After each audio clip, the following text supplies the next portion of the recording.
Jeanne Fanave, lectrice, autrice, éditrice de romance, et j'aimerais parler de ma casquette éditrice. Parce que de temps en temps, je reçois des messages de personnes qui veulent savoir si j'accepte les manuscrits, dans le sens où est-ce que je publie des manuscrits, est-ce que je suis une maison d'édition. Et la réponse est niet. Nope. Et jusqu'à preuve du contraire, je ne compte pas ouvrir ma propre maison d'édition parce que c'est une partie du travail qui ne me plaît pas, qui ne me fait pas plaisir, qui ne me passionne pas du tout et dans laquelle je suis très peu calée. Le truc, c'est que en français, on utilise le même mot pour deux métiers différents, complémentaires mais différents. En anglais, on a editor et publisher. Editor, c'est l'éditeur qui s'occupe du texte, qui s'occupe de l'histoire, des personnages, de l'intrigue, de la psychologie, de la cohérence, du réalisme, etc. C'est celui qui met la main à la pâte et qui aide l'autrice de cette histoire à transformer son histoire, à passer d'un diamant brut à un diamant taillé.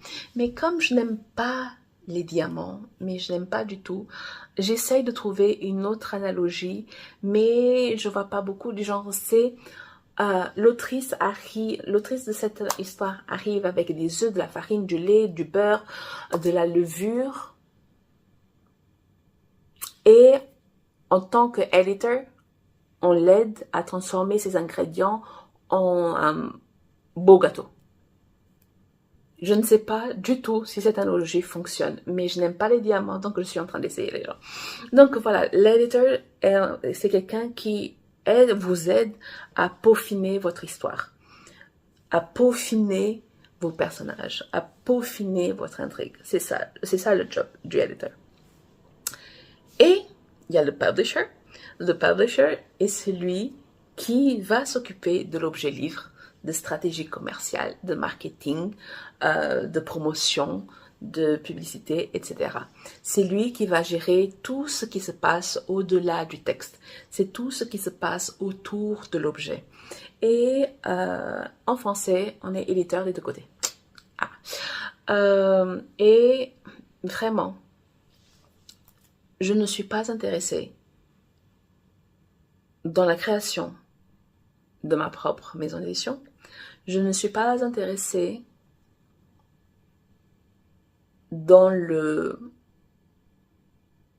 du côté publisher. Je travaille pour des maisons d'édition, je travaille avec des maisons d'édition parce que je suis éditrice, comme je suis éditrice freelance. Non seulement la majorité de mes clientes sont des romancières indépendantes ou hybrides, donc elles gèrent la production de A à Z, mais je suis aussi contactée par des maisons d'édition qui ont besoin d'un coup de main externe, etc. Donc j'interviens. Mais tout ce qui se passe au-delà de l'histoire, au-delà du point final, ne me concerne pas.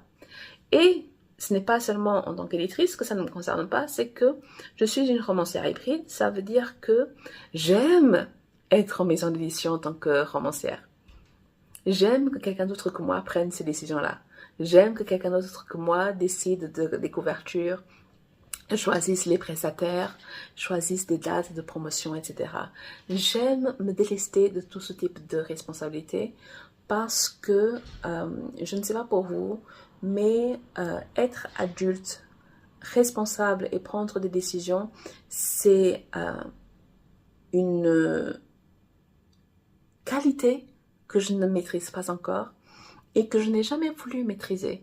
Parce que je me souviens, quand j'allais faire 18 ans, cette chère année 2000, j'allais faire 18 ans et je faisais la gueule parce que je ne voulais pas faire 18 ans. Je savais que c'était un piège. Je savais que c'était une arnaque. Personne ne m'a écouté. J'ai 42 ans aujourd'hui. Je n'ai pas changé d'avis. J'aime pas être adulte. Mais voilà, donc j'aime être dans une maison d'édition pour que quelqu'un d'autre prenne ses décisions à ma place. Mais, et ce n'est pas vraiment une contradiction, j'aime être hybride parce que en autopublication, je peux avoir une liberté artistique qui n'est pas peut-être pas possible encore dans mon cas dans une maison d'édition. Parce que, bon, le jour où mon nom sera une marque, du genre qu'on voudra adapter mes histoires à l'écran, etc., je pourrai tout proposer, on pourra tout accepter, ou presque. Et je ne suis pas naïve à ce point. On pourra accepter. On pourrait accepter. Genre, on pourrait négocier, on pourrait accepter. Sauf que l'autopublication me permet de suivre certaines idées. Après, je peux m'entourer de personnes, non seulement de prestataires, mais de personnes qui peuvent me conseiller dans le choix de titres, dans le choix de couverture, etc., pour que je ne sois pas seule à décider. Mais mon côté hybride, le côté autopublication, c'est vraiment uniquement pour la liberté artistique. Mon projet actuel, par exemple, c'est un multivers, mon multivers Kalari, et c'est composé de one-shot, de plusieurs one-shots et de séries au pluriel. Et comme je veux suivre une ligne chronologique, il se peut que j'écris... C'est pas que il se peut. J'ai 2 tomes d'une série. Après, j'aurai un spin-off, one-shot. Après, j'aurai le 3e tome de cette série. Après, j'aurai le 1er tome de la série spin-off.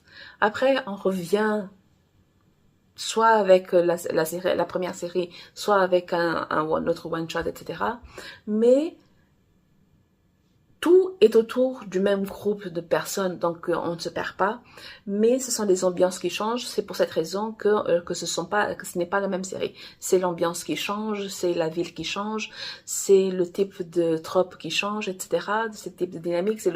Donc il y a différentes raisons pour lesquelles je ne mets pas tout dans la même série et je n'en fais pas une série de 10 tomes, par exemple. Mais ça, c'est quelque chose que je peux faire en autopublication. Ça, c'est quelque chose que je peux faire si j'ai un grand nom. Je suis un grand nom de la romance, j'y travaille. Mais en attendant, je peux faire ça en maison d'édition. Mais en attendant d'être ce grand nom de la romance, d'être cette référence dans la romance, on va choisir l'autopublication et on va faire les choses bien en autopublication. Mais voilà, donc je suis une éditrice, editor, parce que je ne veux pas être une publisher. Ça ne m'intéresse pas. Je le fais pour mes propres livres, justement pour cette liberté artistique. Mais quand je serai grande, quand je serai un grand nom de la romance, je suis prête à soit à créer ma propre équipe éditoriale, les gens, vous vous débrouillez, vous vous débrouillez avec ces trucs-là. Soit je repasse en maison d'édition, même pour mes projets les plus ambitieux. Parce que, voilà, je n'aime pas prendre de décision. Mais la faute à mon père si je ne suis pas une héritière. Donc, il faut ce qu'il faut. Je dois subir la vie comme tout le monde. Mais voilà, donc je suis une editor, je ne suis pas une publisher. Donc les manuscrits qu'on peut me soumettre sont les manuscrits que vous voulez vous-même autopublier. Voilà. Mais je me donne toujours le droit de changer d'avis, de changer d'opinion. Mais vu que ça fait 24 ans que je me dis qu'être adulte c'est une arnaque, ça va prendre encore un moment avant que je change totalement d'avis à propos de ma propre maison d'édition.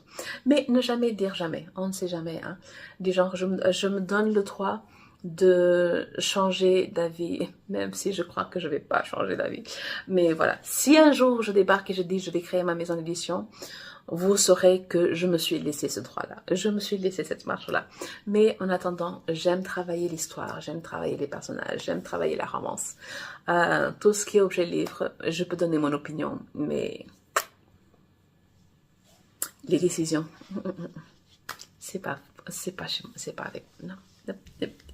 Donc, voilà, je suis Joanne Van Haff, lectrice, autrice et éditeur de romance. Ciao!